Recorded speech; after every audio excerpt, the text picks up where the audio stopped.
दास जी ने लिखा ना, झूठ ही लेना, झूठ ही देना, झूठ ही भोजन, झूठ ही चबेना, तुम्हारा खाना भोजन चना चबेना सब झूठ है। और हमारे नारायण को तुम बोल रहे हो झूठ बोलते हैं।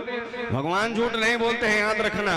ये दुनिया के सारे लोग और ये दुनिया के सब लोग झूठ बोलते हैं वाली बात और कहीं जाए। महाराज जगन मिथ्या केवलम ब्रह्म सत्य, जगत मिथ्या है ब्रह्म सत्य है। हम आप केवल ब्रह्म में ही जिंदगी जी रहे हैं, ब्रह्म के बाद और कुछ भी नहीं है सरकार।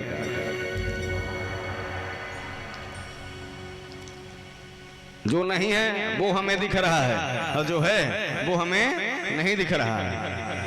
केवलम ब्रह्म मात्रेण जीवनम जनः, हम सब केवल ब्रह्म में ही जीवन जी रहे हैं। एक पंडित जी था, उनको भ्रम हो गया। वो चित्रकूट गए थे। वो पंडित जी हनुमान जयंती के दिन मंदिर चले गए। और मंदिर में जाने के बाद, क्योंकि हनुमान जयंती में लोग हनुमान जी को ज्यादा मानते हैं, क्यों? हनुमान जयंती जैसे खत्म हो जाती भले भूल जाते हैं, लेकिन हनुमान जयंती पक्का हनुमान जी के पास जाते हैं ना। और भले दिन ना जाएं, लेकिन हनुमान जयंती के दिन लोग खूब जाते हैं। तो चित्रकूट के 5 किलोमीटर और आगे वो मंदिर था। मंदिर के पहले 2-3 किलोमीटर का जंगल था। वो पंडित जी अपने घर से सुबह से निकले, क्योंकि आज बहुत ज्यादा लोग आएंगे, ज्यादा चढ़ावा आज मिलेगा। पंडित भागे दौड़े पहुंचे हनुमान जी के मंदिर में, खूब चोला लगाया, घी से बढ़ गया, चकाचक हनुमान जी को किया। और हनुमान जी को चकाचक करने के बाद भक्तों का तांता लगा रहा लगातार। सब लोग आते रहे। अब समय हो गया, 11 बज गए रात को। अब 11 बजे हैं तो पंडित जी डर गए। राम राम, अभी तक के लोग आ रहे हैं, 3-4 किलोमीटर का जंगल भी है, उनको पार करके हमको जाना है, हम भला कैसे करें? पंडित जी सोच ही रहे हैं, लोग आ ही रहे हैं। अब तो 12:30 बज गए, और 12:30 बज गए माने निशाचर, निशा को जो विचरण करे वो निशाचर। ऐसे भूत प्रेत के समय में जब हनुमान जी के पट को बंद किया, और जब पट को बंद करके वहां से निकलने लगा जब, तो मन में एक डर भर गया है। क्या? आधी रात हो गई है और जंगल पार करना पड़ेगा, न जाने कहीं भूत प्रेत सपेट लिए तो गड़बड़ हो जाएगा। डर रहा है, थोड़ा दौड़ रहा है, थोड़ा रेंग रहा है, थोड़ा चल रहा है, थोड़ा दौड़ रहा है, फिर थोड़ा चलता है, थोड़ा दौड़ता है, फिर चलता है, फिर दौड़ता है। अब डर के मारे बीच जंगल में जब पहुंचे, पसीने से लथपथ, राम राम राम राम। मैं फालतू इतना दूर आ गया, मंदिर में ही हमको रुक जाना चाहिए था, कहीं भूत आ गए तो पक्का मारे जाएंगे हम। भयंकर डर गए। और डरने के बाद महाराज फिर थोड़ा जोर से चलते हैं, फिर रुकते, फिर थोड़ा जोर से चलते, दौड़ने लग जाते हैं, फिर रुकते। अब जैसे दौड़ते दौड़ते जा रहे थे, अचानक उनकी धोती ठूठ में फंस गई। ठूंठ जो लकड़ी जो कटी हुई होती है उसमें फंस गई। ठूंठ में धोती जब फंसी तो महाराज जी रुक गए। वो पंडित जी रुका, रुक करके सोचने लगा, राम राम, जो सोचा वो हो गया, पक्का भूत पकड़ लिए। पीछे पलट के देखने में ही डर लग रहा है, पीछे पलट के देख ही नहीं पा रहे हैं। राम राम राम, अब क्या होगा?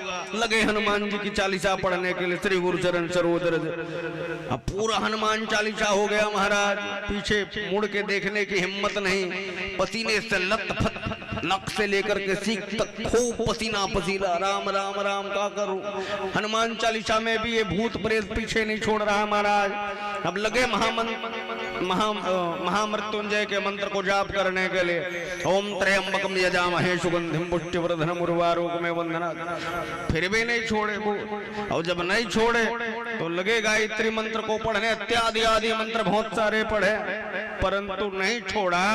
तो दो पंडित जी एक हाथ में लोटा रखे हुए थे, एक हाथ में डोर रखे हुए थे। लोटा एक तरफ रखा, डोर एक तरफ रखा, डंडा रखा था। अब उन्होंने सोचा कि भगवान अब इनसे नहीं निपटेगा, अब इनसे तो मैं ही निपटूंगा। ऐसा सोच करके वो डंडा को जैसे घुमा, धड़ाम से नीचे में गिर गए, क्योंकि डंडा ठूंठ में पड़ा, धड़ाम से गिरा। और गिरा तब पता चला हम तो भूत सोच रहे थे, तो ठूंठ निकला। ठीक उसी प्रकार हम लोग भी सोचते हैं ये बेटा है, ये पत्नी है, ये पति है, वास्तव में यहाँ है कुछ नहीं, केवल भ्रमण मात्रेण जीवनम जनः। भ्रमण कर रहे हैं, हम केवल भ्रम में ही कर रहे हैं। जिस प्रकार से कई बार गर्मी के दिन में रोड के सड़क के आगे एकदम आगे हमको ऐसे लगता है कि पानी वहां भरी हो, परंतु वो पानी नहीं रहती, हमारा भ्रम रहता है। रात में कई बार ऐसा होता है कि रस्सी हमें सर्प के जैसे लगने लग जाती है, परंतु वो रस्सी सर्प नहीं हुआ करती हैं, वो रस्सी ही रहती हैं। लेकिन जैसे ही लाइट चालू होता है, प्रकाश मिलता है, तब हमको पता चलता है कि वो भैया सर्प नहीं, वो तो रस्सी है। ठीक उसी प्रकार से हम लोगों को कब पता चलेगा, जब हमारा मोह भंग हो जाएगा दुनिया से, मोह निशा चली जाएगी दुनिया से, तब हमको यह एहसास हो जाएगा, यह पता चल जाएगा कि वास्तव में हमारा स्वरूप हम स्वयं नहीं, हमारे ईश्वर हैं। क्योंकि ईश्वर जीव अंश अविनाशी चेतन अमल सहज सुखराशि, सहज सुख का होना ही मनुष्य है। लेकिन आज सहज सुख की छोड़ो,